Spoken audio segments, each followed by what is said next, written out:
मैं आज इसका टॉपिक जो आपके लिए लेकर आई हूँ वो है 35 के बाद जब आप प्रेगनेंसी प्लान करते हैं पहली बार या दूसरी बार, तो आपको किन चीज़ों का ध्यान रखना है और किन रिस्क से आप गुजरते हैं। मैं डॉक्टर निधि गर्ग, मैं एक गायनेकोलॉजिस्ट हूँ और आज मैं आपको इन सब बातों के बारे में डिटेल में बताऊंगी। सबसे पहले तो जब आप कंसिडर कर रहे हैं 35 के बाद प्रेगनेंसी, तो ये जान लीजिए कि कई बार आपको प्रेगनेंसी होने में समय लग सकता है, आपको थोड़ी डिफिकल्टी आ सकती है क्योंकि एज के साथ साथ फर्टिलिटी डिक्रीज होनी शुरू हो जाती है। अगर आप 6 मंथ से ट्राई कर रहे हैं और अगर आपको प्रेगनेंसी अभी तक नहीं अचीव हुई है, तो बेटर है कि आप डॉक्टरी सहायता लें और कारण जानें कि क्या कारण है जिसकी वजह से आपको दिक्कत आ रही है।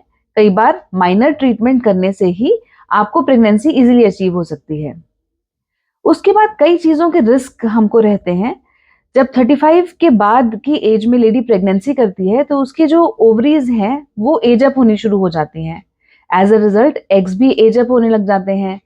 जो एज्ड एग्स हैं, उनमें क्रोमोसोमल डिफेक्ट्स होने के चांसेस बढ़ जाते हैं। मैं बाद में बताऊंगी कि क्रोमोसोमल डिफेक्ट्स के लिए हम स्क्रीनिंग कैसे कर सकते हैं कि हम रूल आउट कर सकें कि बच्चे में नुक्स तो नहीं पड़ गया। फिर एज्ड एग्स कई बारी मल्टीफीटल प्रेगनेंसीज को रिजल्ट कर सकते हैं, जैसे ट्विन प्रेगनेंसी, ट्रिपलेट प्रेगनेंसी। ये आपको कॉमनली देखेंगे कि एडवांस्ड एज की लेडीज को हो रहे हैं। कई बार जो है बच्चे की प्री मेच्योर बर्थ होने के या कई बार मिसकैरेजेस होने के रिस्क ज्यादा हो जाते हैं। जैसे जैसे एज के साथ साथ बॉडी में ब्लड प्रेशर होने का, डायबिटीज होने का रिस्क बढ़ जाता है, क्योंकि हमारी फैमिली हिस्ट्री है, हमारे पेरेंट्स को भी होके हटा है। पर प्रेगनेंसी की जो स्टेट है वो ब्लड प्रेशर बढ़ने की टेंडेंसी को बढ़ा देती है। अगर आप पहले से डायबिटिक नहीं हैं, तो आपकी अब प्रेगनेंसी के हार्मोन्स आपको प्री डायबिटिक या डायबिटिक बना सकते हैं। इसके अलावा क्योंकि बॉडी के जो ऑर्गन्स हैं वो स्टिफ होने लग जाते हैं, तो यूट्रस का माउथ कई बार खुलने में दिक्कत करने लगता है। उस स्टेट में सिजेरियन होने के चांसेस बढ़ जाते हैं। तो चलिए बात करें कि हम अपनी संभाल कैसे करें कि एज के साथ साथ जब हम प्रेगनेंसी करें तो उसके मिनिमल प्रॉब्लम्स हों। सबसे पहले तो याद रखें कि आप एक प्री कंसेप्शनल चेकअप जरूर कराएं।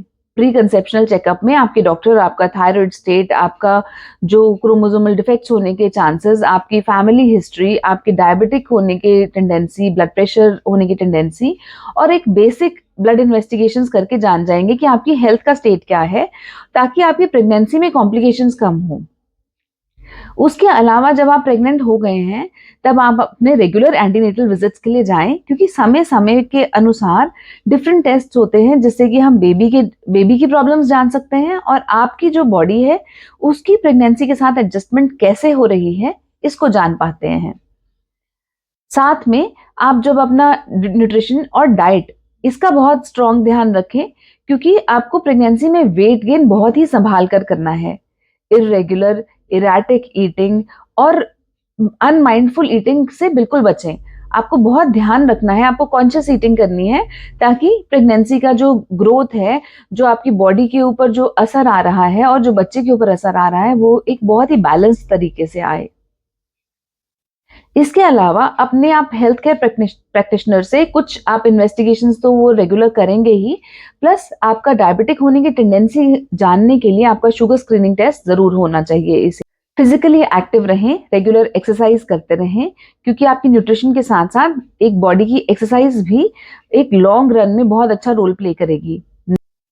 इसके अलावा बच्चे के नुक्सों को जज करने के लिए कुछ स्पेशल टेस्ट किए जाते हैं जिनको डुअल मार्कर, ट्रिपल मार्कर कहते हैं। पर एक एडवांस टेस्ट किया जाता है जिसको कहते हैं NIPT। उसके बारे में अपने डॉक्टर से सलाह जरूर लें, क्योंकि इस एज में जैसे कि मैंने आपको पहले बताया है, कई तरह के नुक्स होने का, जैसे कि डाउन सिंड्रोम होने का रिस्क बहुत ज्यादा बढ़ जाता है। इसके अलावा बहुत ही पॉजिटिव एटीट्यूड रखें, क्योंकि वही है जो हमें हर मुसीबत से गुजरने में मदद करता है। फिर भी कुछ माइंड में क्वेश्चंस बचे हैं तो आप मुझसे कमेंट्स में लिख के बताएं। Till then, bye bye.